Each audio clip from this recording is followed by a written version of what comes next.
Kansas City? This is Keisha, and I'm here with a special guest today here on 18th and Vine, Chiluba Musonda. How you doing today, Chiluba? Keisha, thank you for having me. I'm very well, and I'm excited to be here.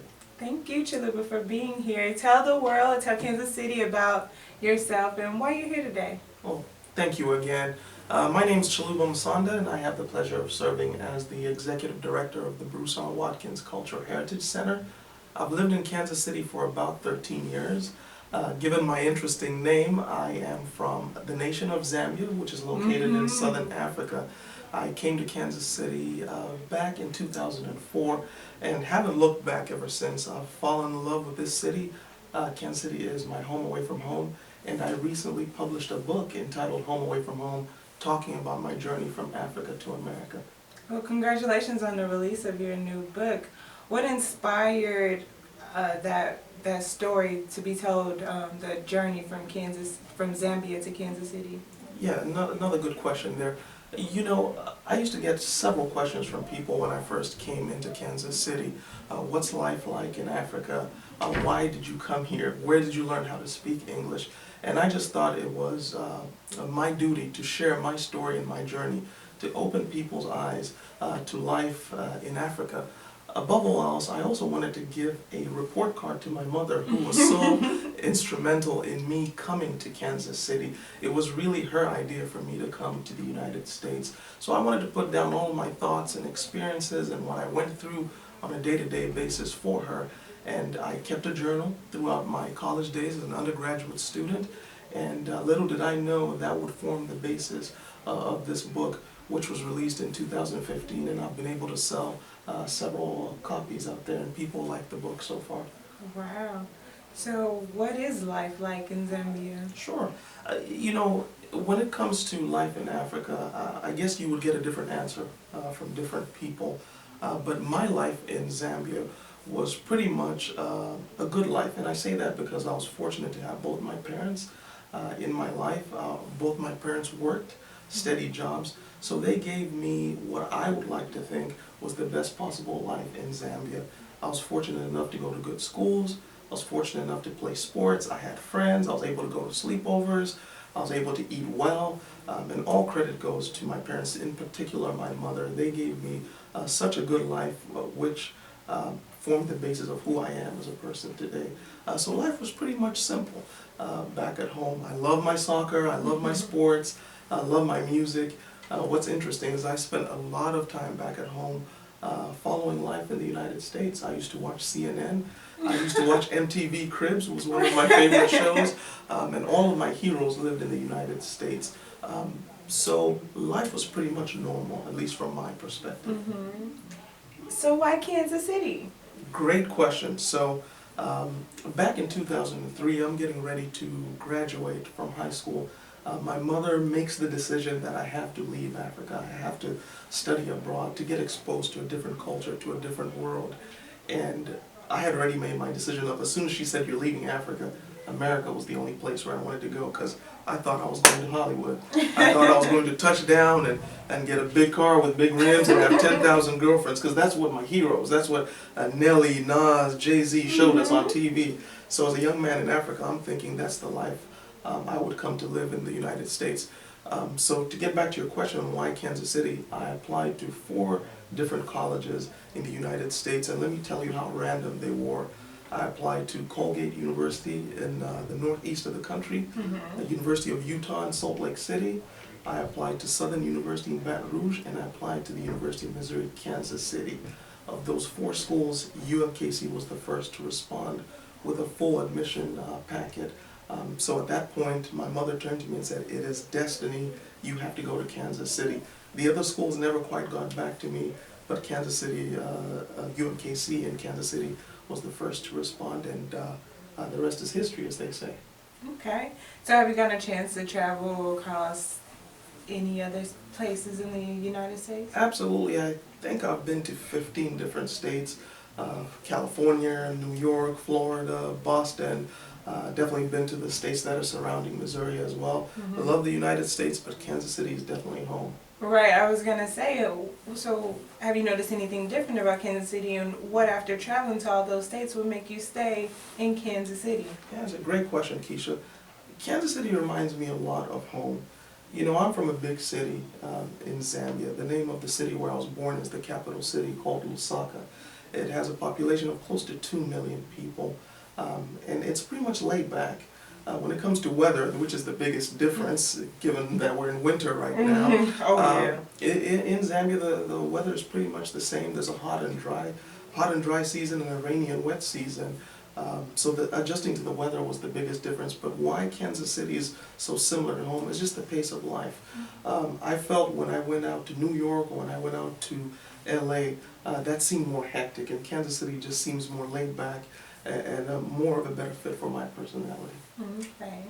So explain to our audience what it is you do at the Brewster Watkins Cultural Center.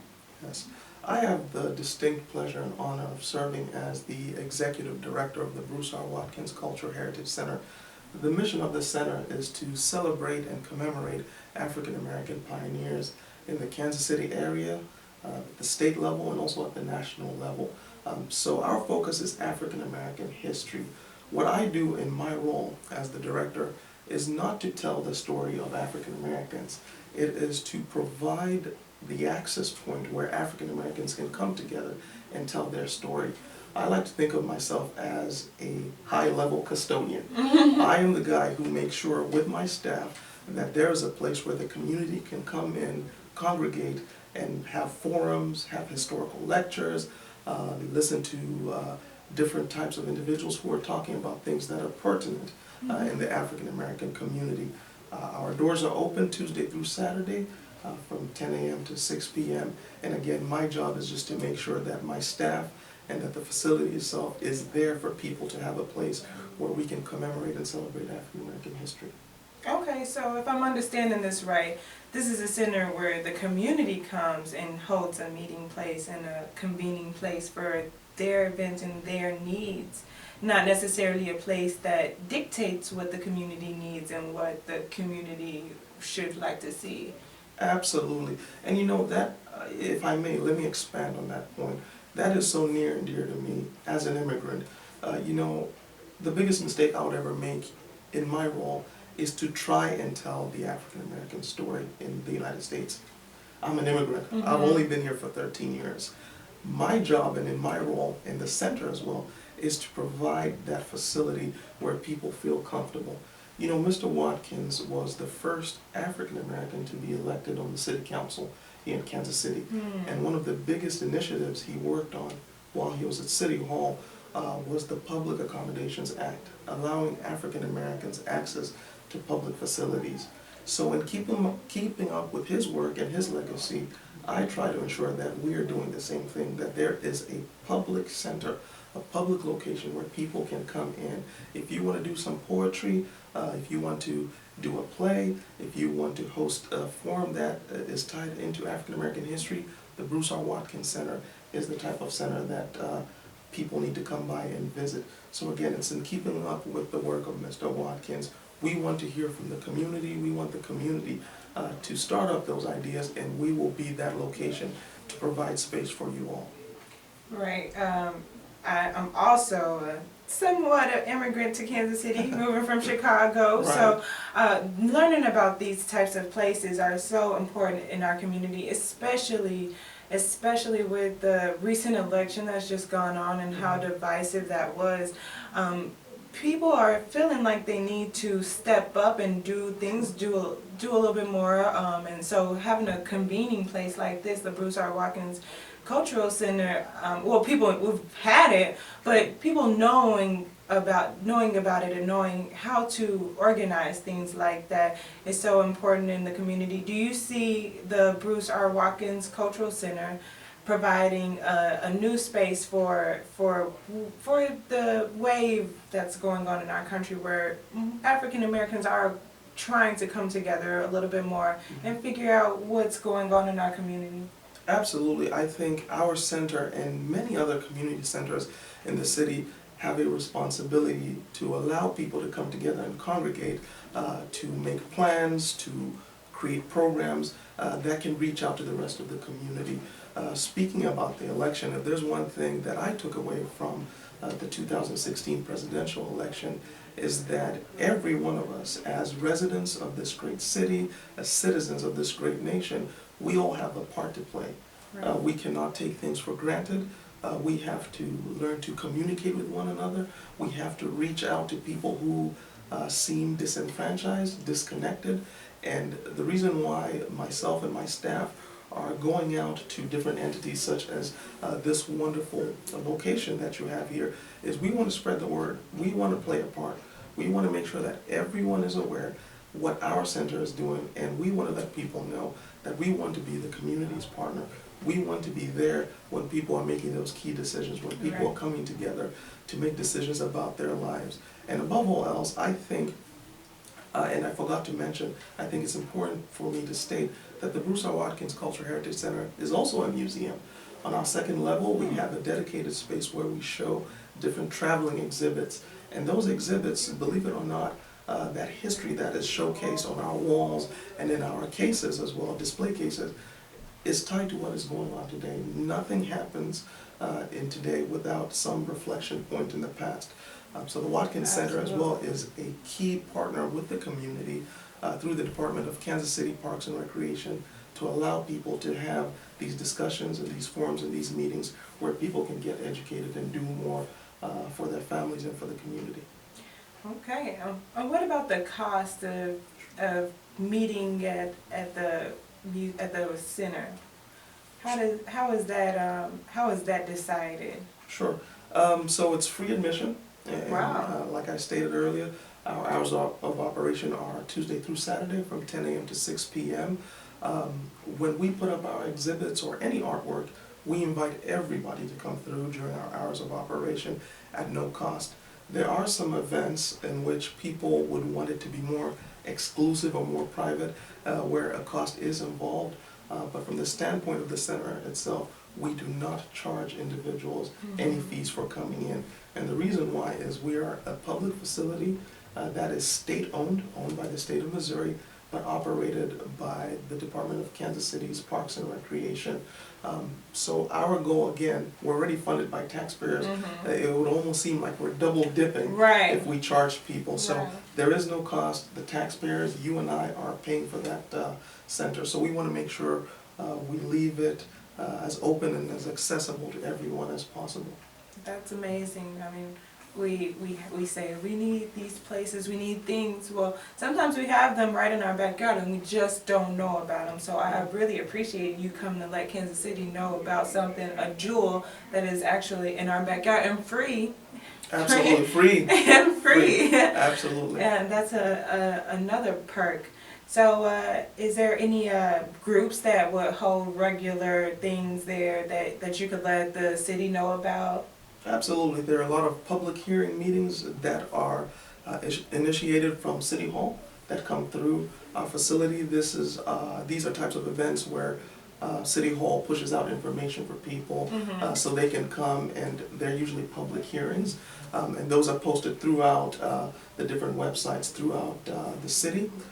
We have different local artists who come and showcase their artwork. There is a dedicated space in our center. We call it the small gallery space. It's located in our first level. A lot of our local artists who do paintings and artwork showcase their work there. And we're getting really aggressive with Facebook and social media in sharing that information with the different people that are interested in those kind of things. And we have different other groups. We have area nonprofits. We have local agencies that come through to host events that are, again, open and free to the public. Again, we are on Facebook.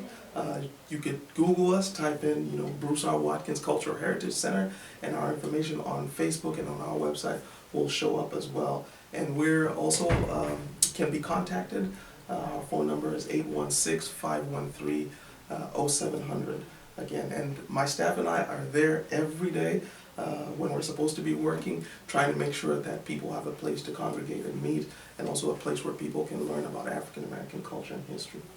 Awesome. So on another note, you have a personal congratulations in order. You're expecting your first child here in Kansas City?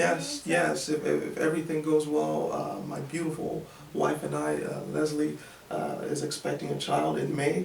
I think she's 18 weeks due. I have to get that right, or else I'll be in trouble today. But yes, thank you for that. I'm just looking forward to that opportunity.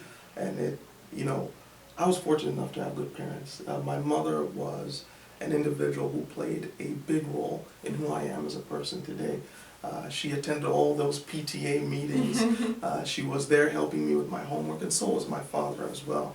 And I just wanted to have the opportunity to pass on the good work and the good information that my mother passed on to me and pass it on to the next generation. So definitely looking forward to becoming a father, and hopefully my child one day can turn around and say the same good things I have to say about my parents. Well, I would like to congratulate you again, and that journey. I just see it's so ironic, you being from Africa and then being the director of an African American Cultural Center, and now you're expecting your first child who will be African American, and you will be able to steal all those things that you have, all the work that you've done throughout your career into this beautiful child that you're expecting. So congratulations again. Thank you for coming and letting the people of Kansas City know what's going on and what is in their backyard and what they have access to. So don't forget to check out what's going on at the Watkins Cultural Center. That is open to the public and free. And like you said, look them up on Facebook and Google the Watkins Cultural Center to find out more details for events that's coming up. Is there anyone you want to give a shout out to, Mr. Musonda? Is there anyone you'd like to give a shout out to before we wrap things up? Well, I just want to say thank you for this opportunity, Keisha. Thank you to the Cascade Media Group for this opportunity as well. And again, just to the general public, we're open. The Brewster Watkins Cultural Heritage Center and Museum is your center. We're open Tuesday through Saturday from 10 a.m. to 6 p.m. And big hello to my family and my lovely wife out there and my friends. Thank you. I am here because of you guys, and thanks again to you. No, thank you, Chiluba, Kansas City. This is Keisha, and remember to know better is to do better. I'm IFBB Bikini Pro Cat Williams, and when I'm not working out in the gym, I'm searching the web on Cascade Media and What's Up Kansas City. So make sure you check them out.